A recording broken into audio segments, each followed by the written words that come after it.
ദേശീയ സമുദ്ര മത്സ്യമേഖലാ നയം രൂപീകരിക്കാൻ കേന്ദ്ര സർക്കാർ നിയമിച്ച കമ്മിറ്റിക്കെതിരെ സംസ്ഥാനത്ത് മത്സ്യത്തൊഴിലാളി സംഘടനകളുടെ പ്രതിഷേധം ശക്തമാകുന്നു.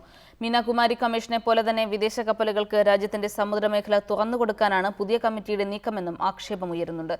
മത്സ്യമേഖലാ നയം രൂപീകരിക്കുന്നതിന്റെ ഭാഗമായി കമ്മിറ്റി നൽകിയ ചോദ്യാവലി തൊഴിലാളി സംഘടനകൾ ബഹിഷ്കരിച്ചു. കേന്ദ്ര കൃഷി മന്ത്രാലയത്തിന്റെ കീഴിലുള്ള മൃഗസംരക്ഷണ മത്സ്യമേഖലാ വകുപ്പാണ് ദേശീയ സമുദ്ര മത്സ്യമേഖല നയം രൂപീകരിക്കാൻ കമ്മിറ്റിയെ തെരഞ്ഞെടുത്തിരിക്കുന്നത്. Fisheries director general doctor S Ayyappan ചെയർമാനായിട്ടുള്ള 7-അംഗ കമ്മിറ്റിയുടെ പ്രവർത്തനത്തിനെതിരെ മത്സ്യത്തൊഴിലാളികൾ പ്രതിഷേധവുമായി രംഗത്തെത്തി. ഡോക്ടർ മീനാകുമാരി കമ്മീഷന്റെ മാതൃകയിലും ചൂടുപിടിച്ചുമാണ് പുതിയ കമ്മിറ്റിയുടെ പ്രവർത്തനമെന്നാണ് പ്രധാന ആക്ഷേപം. മത്സ്യത്തൊഴിലാളി സംഘടനകളുടെ പ്രതിനിധികളെയോ മത്സ്യഗവേഷകരെയോ പുതിയ കമ്മിറ്റിയിൽ ഉൾപ്പെടുത്തിയിട്ടില്ല.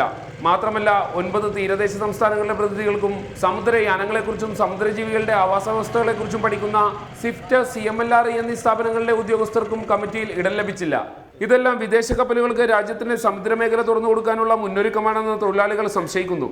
ഈ കമ്മിറ്റി ഇന്ത്യയിലെ സങ്കീർണമായ മത്സ്യമേഖലയിലെ വിശേഷങ്ങളെ ഒന്നും തന്നെ കണക്കിലെടുക്കുന്നില്ല. സംസ്ഥാനങ്ങളുടെ അധികാരാവകാശങ്ങളെ സംബന്ധിച്ച് കണക്കിലെടുക്കുന്നില്ല.